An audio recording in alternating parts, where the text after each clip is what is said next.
Hello dear CA students, नवंबर में जो लोग एग्जाम दे रहे हैं इस वीडियो को पूरा सुनिएगा, क्योंकि मैं इस वीडियो में बताने वाला हूं आपको लास्ट 1.5 डेज में पढ़ने का पूरा फ्लो, और उसके ऊपर नीचे ये भी बताऊंगा कि क्या चीज आपको और भी पढ़ाई के अलावा पे ध्यान रखना है जिससे कि आपका रिदम न टूटे और आप हिम्मत जुटा पाए अपने इस एग्जाम को देने के लिए।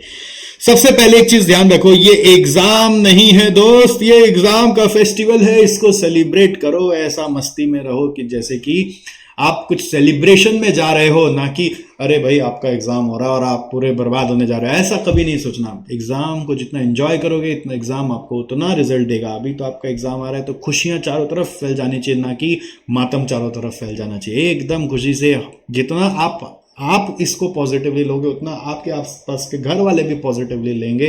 जितना आप कूल रहोगे बाकी सब कूल रहेंगे, जितना आप इंटेंस रहोगे उतना लोग भी इंटेंस हो जाएंगे, उन लोग भी आपके पीछे गंभीर होकर पड़े रहेंगे। इंजन आप हो इस पूरे फेस्टिवल का।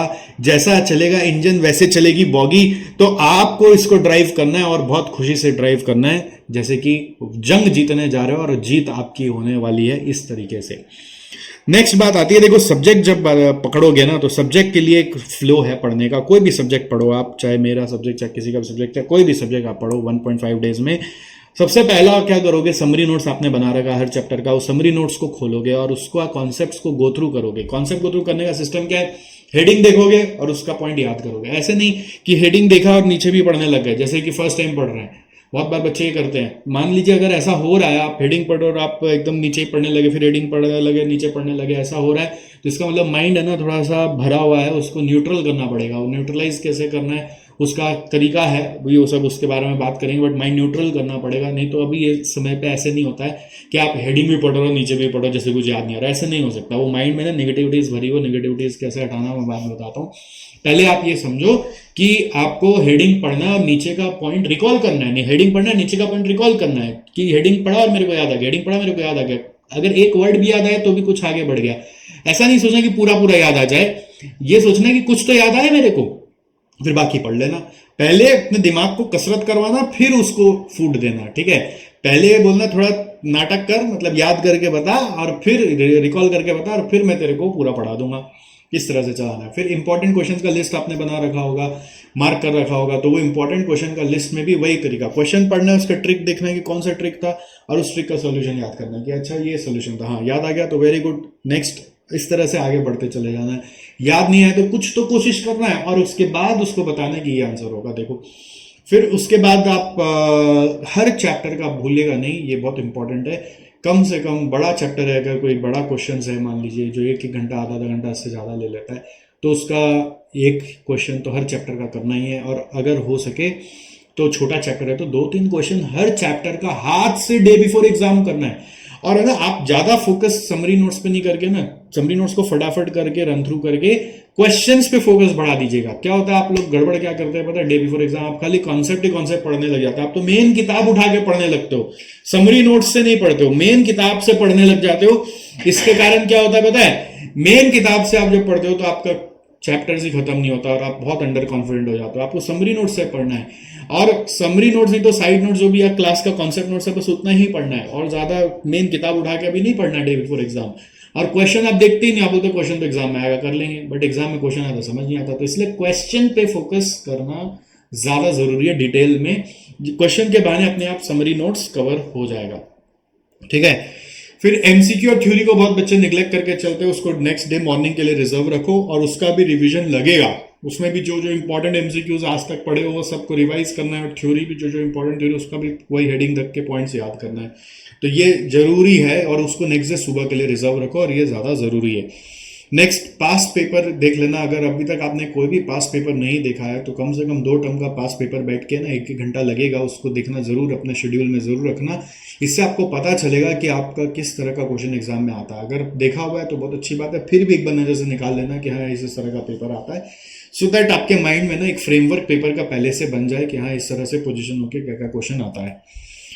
एक बहुत इंपॉर्टेंट चीज है, बच्चे क्या करते हैं ना, अभी फर्स्ट एग्जाम में तो बहुत मौत से पढ़ते हैं, बट सब्सिक्वेंट एग्जाम में धीरे धीरे धीरे धीरे धीरे जाके ना वो एकदम सेचुरेट हो जाता है, ऐसा कि मतलब 4 एग्जाम के बाद तो लगता है बस अब हम छोड़ देगा।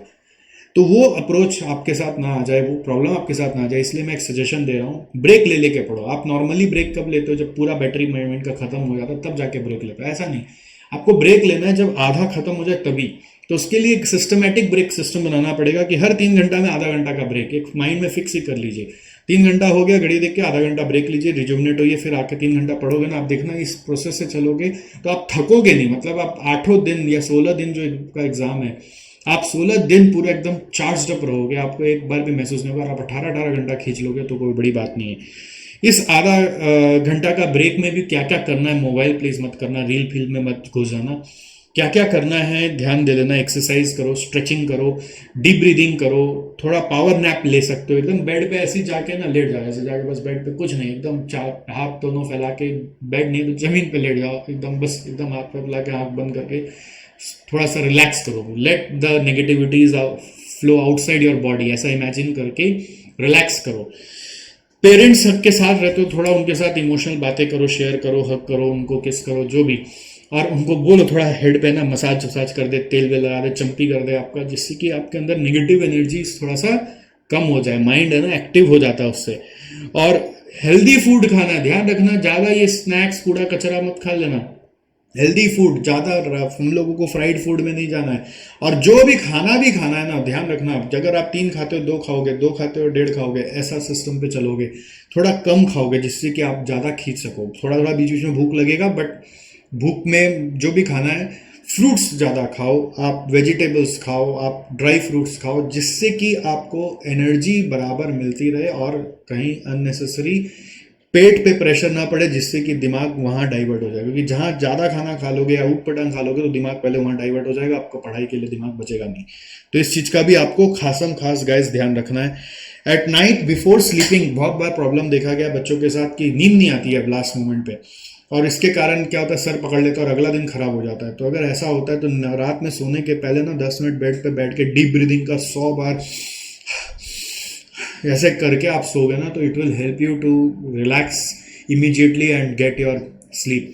अदरवाइज हार्टफुलनेस करके एक वेबसाइट है, उसमें क्लीनलीनेस ऑफ माइंड का वीडियो है, ज़बरदस्त मेडिटेशन वीडियो 15 मिनट का, आप उसको प्रैक्टिस कर सकते हो वीडियो कान में लगा के, और उसको जैसे जो वो बोल रहा है वो करो, आपको फट से नींद आएगा और आपका नेक्स्ट डे भी बहुत पावरफुल जाएगा और बहुत मजा आएगा आपको।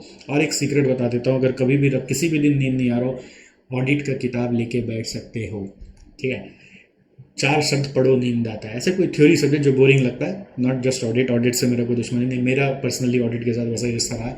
तो 4 शब्द पढ़ते इतना भयानक नींद कि आप कहीं पे भी सो जाते थे, ऐसा भी होता था। खैर व्हाटएवर, ठीक है। तो ये सारी बातें थी। और देखो भाई एक और चीज़, no more night owl, be an early bird. अब रात भर अब जगते थे, सुबह जगना स्टार्ट करना पड़ेगा इमीडिएट इफेक्ट से, ना कि ये सोचना है कि हम बाद में कर लेंगे। इमीडिएट इफेक्ट से अब कोई और इधर उधर से ग्रुप से आ गया, ये पढ़ा वो पढ़ा, उसको पूरा इग्नोर कर देना है। एकदम लास्ट में टाइम बच गया सरप्लस तो देखेंगे कि वो क्या बोल रहा है, और सेल्फ डाउट करना एकदम बंद कर दीजिए। अब आप ये सोचिए कि आप अब से हो गया है, और एग्जाम को जितना इंजॉय करेंगे, जितना प्रोसेस में मजा लेंगे, उतना अच्छा रिजल्ट आपका आएगा।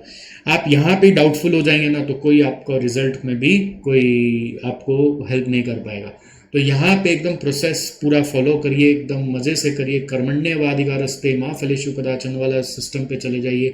फल की चिंता किए बिना कर्म के ऊपर जितना ड्यूटीबद्ध होकर मजे से एंजॉय करते हुए आप काम करोगे, उतना ज़्यादा आपको फायदा होने वाला है। तो आपका स्ट्रेस लेवल एकदम न्यूट्रल रहना चाहिए, एकदम कूल रहना चाहिए। घर वाले भी उस तरह से आपके हिसाब से चल रहे होंगे, है ना।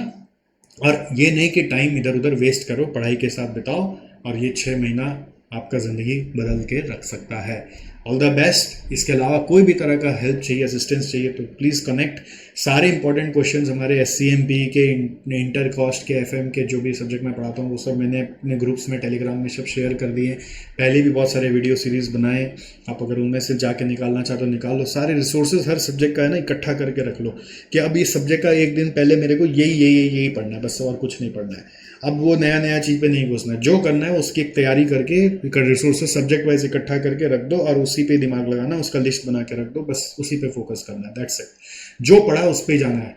Alright, all the best and I will see you soon. Bye bye, take care.